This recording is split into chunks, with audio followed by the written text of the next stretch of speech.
Hi, welcome to another installment of Mark's Mentionables. I am, not coincidentally, Mark. Today we're going to be talking about a recent RICO disciplinary committee hearing. And it involves a situation where a realtor had a listing on which there were 8 offers. Now, one of these offers was from her own buyer, and 2 of the other offers were from realtors within her own brokerage.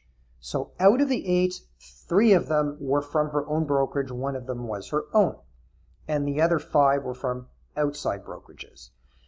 Now the problem was that she neglected to tell all of those other 7 salespersons all of that information, which is to say, number 1, that there were 8 offers in total, number 2, that she had her own buyer for 1 of those 8, number 3, that 2 other offers were from salespeople within her own brokerage. She neglected to tell all of the other people who were participating all of the above. She told some of them some of the information, some of them all of the information, but not all of them all of the information.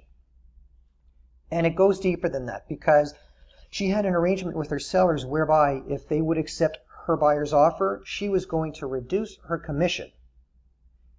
That also must have been disclosed and was not to everybody. So the problem was that not full disclosure was made to everybody. As I said, some full disclosure was made to some of them, some partial disclosure was made to others, but not all the information was given to everybody. And that is what caused the problem for her. In fact, it caused a problem such that she was ordered to pay $10,000 as a fine and penalty, and she had to take an ethics course, which probably cost her about another $1,500 or $2,000 and a week out of her life. So let me show you why it's important that all of these things get done. It's important because the Act says we have to do it. It's in the Code of Ethics, which is part of the Real Estate and Business Brokers Act, as you well know.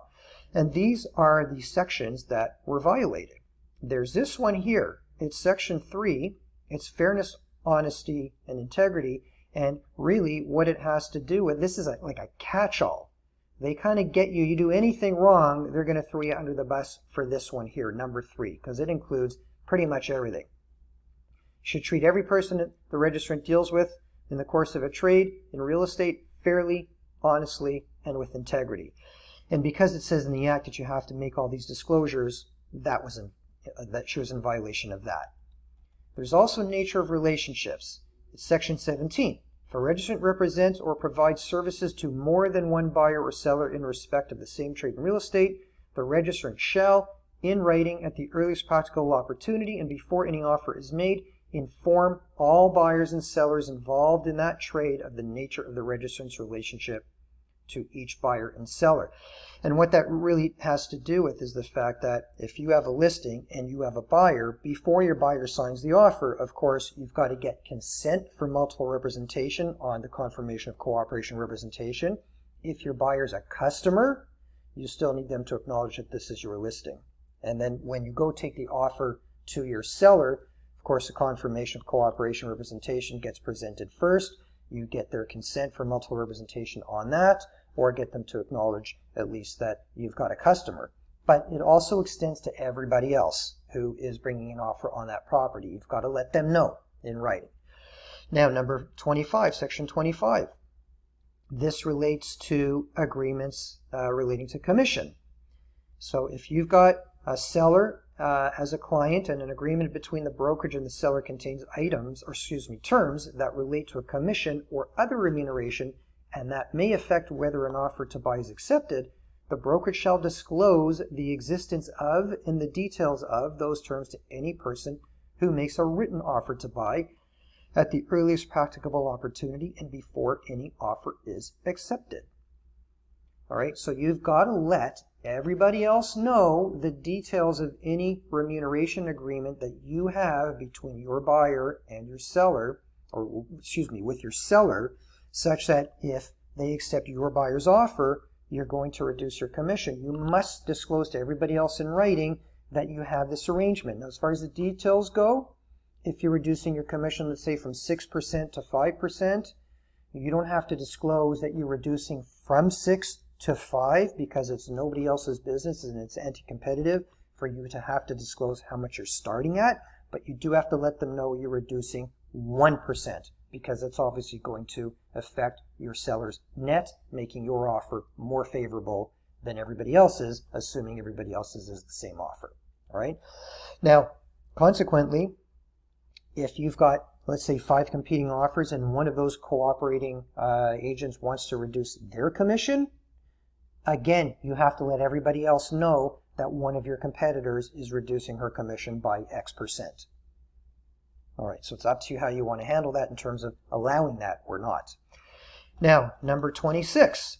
If a brokerage that has a seller as a client receives a competing written offer, the brokerage shall disclose the number of competing written offers to every person who's making one of the competing offers, but shall not disclose the substance of the competing offers. I think that's pretty self-explanatory. You must let everybody know at all times how many offers are on the table. And of course, you cannot tell anybody the contents of any of the offers, naturally, other than your seller, who obviously has to know. Okay, so nobody else gets to know any of the information other than how many offers there are. That's it. And then you have another kind of a catch-all here where a registrant shall use the registrant's best efforts to prevent error, which was done here, misrepresentation, fraud, or any unethical practice in respect of a trade in real estate. And because it's in the Code of Ethics that she had to make these disclosures, she acted unethically, so that was in violation. And number 39 as well, registrant shall not, in the course of trading in real estate, engage in any act or omission that, having regard to all of the circumstances, would reasonably be regarded as disgraceful, dishonorable, unprofessional, or unbecoming a registrant. Once again, a catch-all. So the point of all this is, it's important and imperative to make disclosures when they are required, but in order to do that, you need to know when they are required.